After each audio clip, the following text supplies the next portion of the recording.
Hi friends, welcome back to my channel. ఈరోజు మీకు ఈ సీరియల్లో ఏం జరిగిందో తెలుసుకోవాలి అనుకుంటున్నారా? అయితే వెంటనే మనం సీరియల్లోకి వెళ్ళిపోదాం. ఇంకా పార్వతి అయితే చీర పట్టుకుని హాల్లో అందరి ముందు పల్లవిని పిలుస్తుంది. ఇక పల్లవిని పట్టుకుని, ఈ చీర నీకెక్కడిది, అసలు ఈ చీర నీ కబోర్డ్లోకి ఎలా వచ్చింది అని చెప్పి పార్వతి నిలదీస్తూ ఉంటే, ఇంతలో అక్షయ్ ముందుకొచ్చి ఆ చీర అవనిది కదా, అవని ఇంటి నుంచి వెళ్ళిపోయినప్పుడు తన ఒంటి మీద ఉన్న చీర ఇదే కదా, మరి తను ఇంటి నుంచి వెళ్ళిపోతే ఈ చీర పల్లవి కబోర్డ్లోకి ఎలా వచ్చింది, చెప్పు చెప్పు పల్లవి, ఆ చీర నీకెక్కడిది అని అడగడంతో ఇక పార్వతి కూడా చెప్పు, నన్ను మెట్ల మీద నుంచి అవని తోసేసినప్పుడు కట్టుకున్న చీర ఈ చీర ఒక్కటే, అట్లాంటి చీర నీ దగ్గరకి ఎలా వచ్చింది, నీ దగ్గర ఈ చీర ఎందుకుంది, చెప్పు, చెప్తావా లేదా అని చెప్పి ఇక అందరూ కూడా పల్లవిని నిలదీస్తుంటే, పల్లవి భయపడుతూ ఏం చెప్పాలో తెలియక తన మనసులో కంగారు పడుతుంది. ఇదేంటి ఇలా దొరికిపోయాను, అనవసరంగా ఈ చీరని నా దగ్గర పెట్టుకుని చాలా పెద్ద తప్పు చేశాను, ఇప్పుడు వీళ్ళకి ఏం చెప్పాలి అని చెప్పి పల్లవి కంగారు పడుతూ ఉంటే, ఇక కమల్ ముందుకు వచ్చి ఏయ్, అమ్మ అడుగుతుంటే సమాధానం చెప్పవేంటి అంటే, ఈ చీర కట్టుకొని అవని వదినలాగా రెడీ అయ్యి నువ్వే అమ్మని తోసేసావు కదా, నువ్వే తోసేసి వదిన తోసిందని ఇంట్లో అందరినీ నమ్మించావు కదా, చెప్పు చెప్పు అని అడగడంతో ఇక పల్లవి అయితే ఆపండి ఆపండి, అసలు ఆ చీర నా దగ్గర ఉన్నంత మాత్రాన అత్తయ్యని నేనే తోశానని నా మీద అందరూ కూడా అనుమానపడుతున్నారు, అసలు నేను మాట్లాడే అవకాశం కూడా ఇస్తారా లేదా అని చెప్పి పల్లవి అడుగుతుంటే, ఇక రాజేంద్ర అయితే మరి చెప్పమ్మా చెప్పు, అవని ఇంటి నుంచి వెళ్ళిపోయినప్పుడు తను కట్టుకున్న చీర నీ దగ్గరికి ఎట్లా వస్తుంది, ఇదంతా చూస్తుంటే నాకేదో గందరగోళంగా అనిపిస్తుంది అని అంటూ ఉంటే, ఇంకా శ్రీకర్ కూడా అవును నాన్న, ఇదంతా చూస్తుంటే వదినలాగా రెడీ అయ్యి పల్లవిని అమ్మని మెట్ల మీద నుంచి తోసిందేమో అని నాకు కూడా అనుమానం వస్తుంది, కమల్ చెప్పినట్లు ఇదంతా పల్లవినే చేస్తుందేమో అని చెప్పి ఇంకా శ్రీకర్ కూడా చెప్పడంతో, అవును, చీర ఉన్నంత మాత్రాన అత్తయ్యని నేనే తోసినట్ట, అసలు అత్తయ్యని తోస్తే నాకేమొస్తుంది, అయినా నేనెందుకు అత్తయ్యని తోసేస్తాను, చూడండి అవని యొక్క ఈ చీర కట్టుకుంటే నాకు బాగా నచ్చింది, అందుకే ఈ చీరని తెప్పించుకున్నాను, కానీ తను ఇంటి నుంచి వెళ్ళిపోవడంతో మళ్ళీ ఈ చీర నాకు కట్టుకోవాలి అనిపించలేదు, అందుకే దాన్ని అలాగే పక్కన పెట్టాను అని అంటూ ఉంటే, ఇంతలో కోమలి భర్త అబద్ధం, అంత అబద్ధం,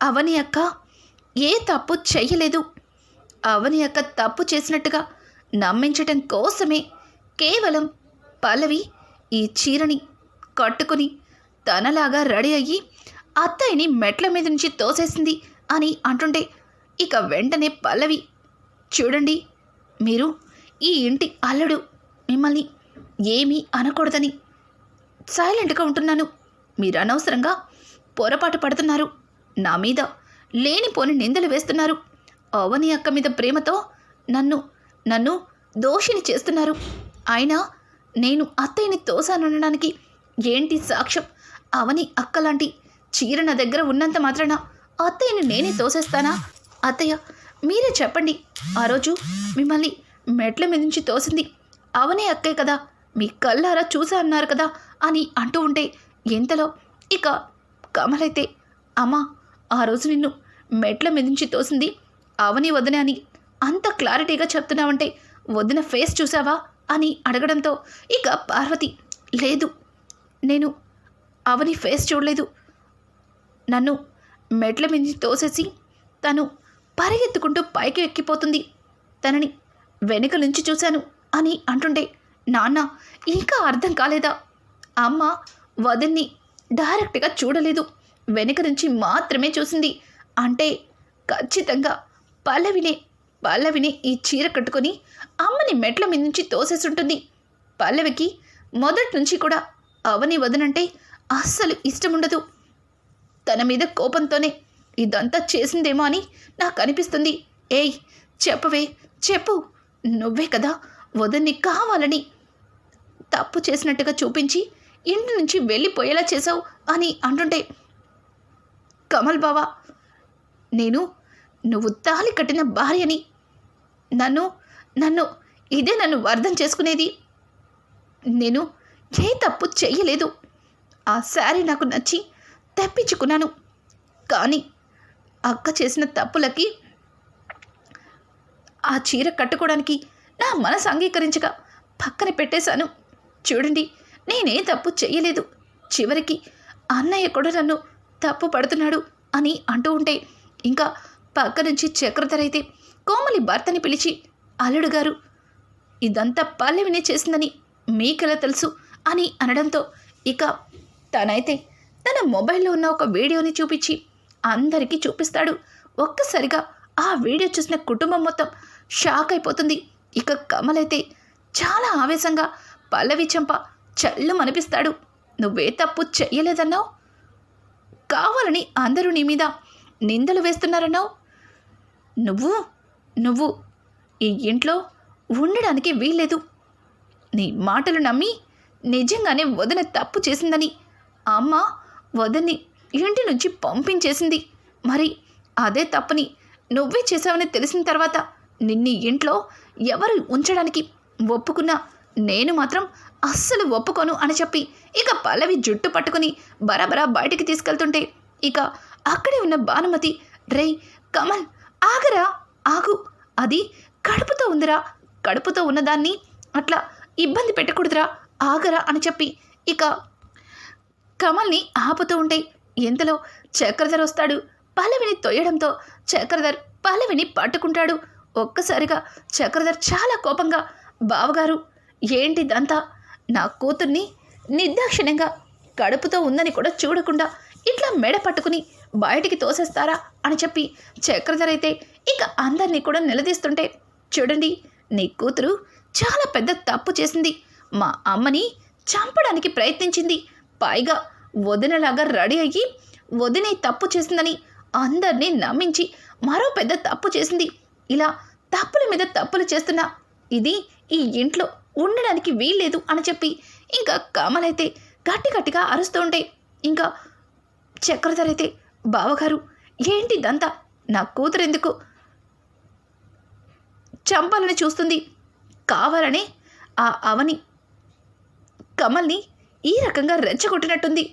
చూడండి బావగారు, పల్లవేంటో మీకు అందరికీ తెలుసు, తను ఏ తప్పు చెయ్యదని కూడా తెలుసు, కానీ మీరిలా అని అంటుంటే, చూడండి బాబాయ్ గారు, పల్లవి తప్పు చెయ్యలేదు అనడానికి సాక్ష్యం లేదు, కానీ పల్లవి తప్పు చేసింది అనడానికి మా దగ్గర సాక్ష్యం ఉంది అని చెప్పి ఇక ఫోన్లో ఉన్న వీడియోని చక్రధర్ కూడా చూపించడంతో చక్రధర్ ఒక్క మాట కూడా మాట్లాడకుండా, ఇప్పుడు ఖచ్చితంగా పల్లవిని ఇంటి నుంచి పంపించేస్తారు, నేనే ఏదో ఒకటి చెయ్యాలి అని చెప్పి ఇక చక్రధర్ అయితే పల్లవి దగ్గరికి వెళ్తాడు.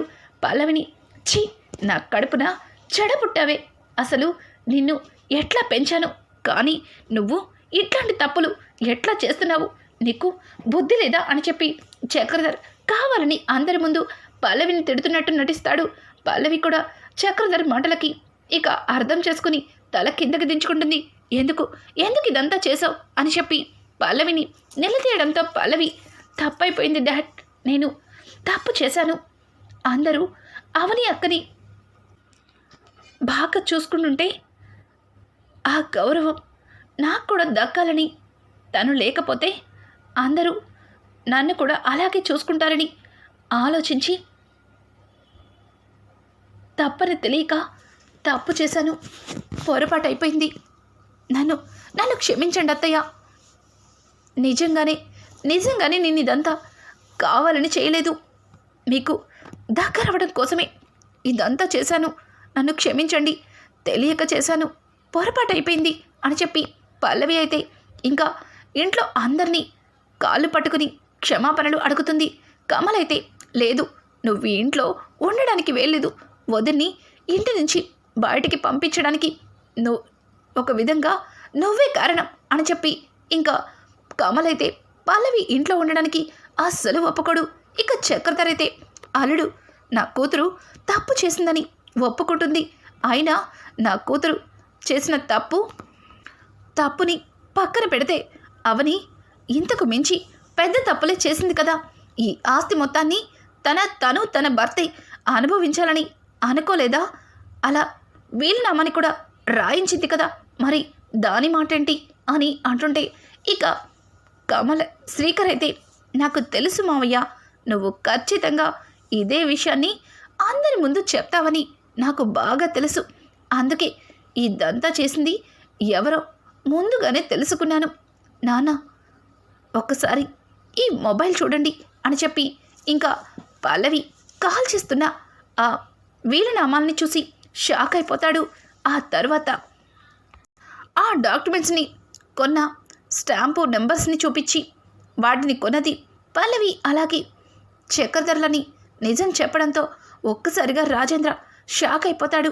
ఇంకా పార్వతి అయితే, అయ్యో ఎంత తప్పు చేశాను, ఇంటి మహాలక్ష్మిని, ఇంటి దీపాన్ని నా చేతులతో నేనే బయటికి తోసేశాను. ఈ పల్లవి మాటలు నమ్మి నిజంగానే నా కోడలు తప్పు చేసిందనుకున్నాను. నా కోడల్ని చాలా అవమానించాను, అలాగే ఎన్నో మాటలు అన్నాను. నేను తప్పు చేశాను అని చెప్పి పార్వతి అయితే ఇక తల బాదుకుని ఏడుస్తుంటుంది. ఇక శ్రేయ అలాగే కోమలి అందరూ కూడా పార్వతి దగ్గరకు వచ్చి, అమ్మా ఏం కాదమ్మా, వదిన ఎట్లాంటిదో మాకు బాగా తెలుసు, ఖచ్చితంగా వదిన అర్థం చేసుకుంటుంది, నువ్వేమీ బాధపడకమ్మా అని చెప్పి ఇంకా పార్వతిని నచ్చజెప్తుంటే, ఇంతలో అక్షయ్ ముందుకొచ్చి, అమ్మా అవని ఏ తప్పు చేయలేదని నాకు తెలుసు, అలాగే తను ఖచ్చితంగా నువ్వు ఎట్లాంటి పరిస్థితుల్లో ఇదంతా చేశావో తను అర్థం చేసుకోగలుగుతుంది. ఇప్పుడే వెళ్ళి అవరిని తీసుకొస్తాను అని అంటూ ఉంటే, ఇక రాజేంద్ర, ఆగు అక్షయ్, నేను కూడా వస్తాను అని చెప్పి ఇక రాజేంద్ర అలాగే అక్షయ్ ఇద్దరూ కలిసి అవని ఉన్న దగ్గరికైతే వెళ్తారు. కానీ అవని అక్కడ ఉండదు. అవని ముందు రోజు రాత్రే ఇల్లు వదిలి వెళ్ళిపోతుంది. అది చెప్పిన దయాకర్ మాటలకి రాజేంద్ర కోపంగా, రే దయాకర్, నిజంగానే నా కోడలు నీ ఇంట్లో ఉందని చాలా సంతోషించాన్రా, కానీ నా కోడల్ని ఇంటి నుంచి తరిమేశావా అని అంటుంటే, ఇక స్వరాజ్యం అయితే, చూడండి మాదేమి మీలాంటి జాలి దయాలేని గుండె కాదు, తను నిక్షేపంగానే ఉంది, నాతో రండి అని చెప్పి ఇక స్వరాజ్యం పక్కనే తన చెల్లెలి ఇంట్లో ఉన్న అవనిని చూపిస్తుంది. ఒక్కసారిగా అవనిని చూసి చాలా సంతోషిస్తారు. ఇక అవని, నువ్వు ఏ తప్పు చేయలేదని సాక్షులతో తెలిసిపోయింది, ఇదంతా చేసింది ఆ పల్లవిని అని మాకు తెలిసిపోయింది, నిన్ను దగ్గరుండి అమ్మ తీసుకురమ్మంది, రా నాతో అని చెప్పి ఇంకా అక్షయ్ అయితే పల్లవిని అడగడంతో అవని, రాను, నేను ఎక్కడికి రాను అని అనడంతో రాజేంద్ర, అమ్మ అవని, నువ్వే తప్పు చేయలేదని అక్కడ మీ అత్తయ్య ఎంతగానో కుమిలిపోతుంది, నువ్వు రావాలని తను కోరుకుంటుంది అని అంటుండే, మావయ్య గారు, నేను ఆ ఇంటికి రానన్నది అత్తయ్య గారి మీద కోపంతోనో మరింకేమో కాదు, నేను ఉండడం వల్ల పల్లవి ఇబ్బంది పడుతుంది, అందుకే తను ఒక్కతే ఆ ఇంట్లో ఉంటే సంతోషంగా ఉంటుంది, అందుకే నేను ఆయన వేరుగా ఉండాలనుకుంటున్నాను అని చెప్పి ఇక అవని చెప్పిన మాటలకి ఒక్కసారిగా రాజేంద్ర షాక్ అయిపోతాడు. ఏంటమ్మా నువ్వు అలా మాట్లాడుతున్నావు, మీ అత్తయ్య నిజం తెలియక తప్పు చేసింది, ఇప్పుడు అన్ని నిజాలు తెలుసుకొని ఎంతగానో కుమిలిపోతుంది అని అంటూ ఉంటే, ఇక అక్షయ్, నాన్న, నాకెందుకో అవని చెప్పింది నిజమే అనిపిస్తుంది, మేము ఇంటికి మాత్రమే దూరంగా ఉంటామన్నాం, మీకు కాదు, ఒక్కసారి ఆలోచించండి అని చెప్పి అక్షయ్ చెప్పడంతో అక్షయ్ చెప్పిన మాటలకి రాజేంద్ర కూడా మౌనంగా ఉండిపోతాడు. ఇక అవని అలాగే అక్షయ్ ఇక ఆరాధ్య ముగ్గురు కూడా ఇంటికి దూరంగా ఉండాలని నిర్ణయించుకుంటారు. రానున్న ఎపిసోడ్స్ ఎట్లాంటి మలుపు తిరగబోతున్నాయి, ఇట్లాంటి లేటెస్ట్ ఎపిసోడ్స్ మరిన్ని కావాలి అనుకుంటే మా ఛానల్ని సబ్స్క్రైబ్ చేసుకోవడం మాత్రం మర్చిపోకండి. Thanks for watching. Hi friends, welcome back to my channel.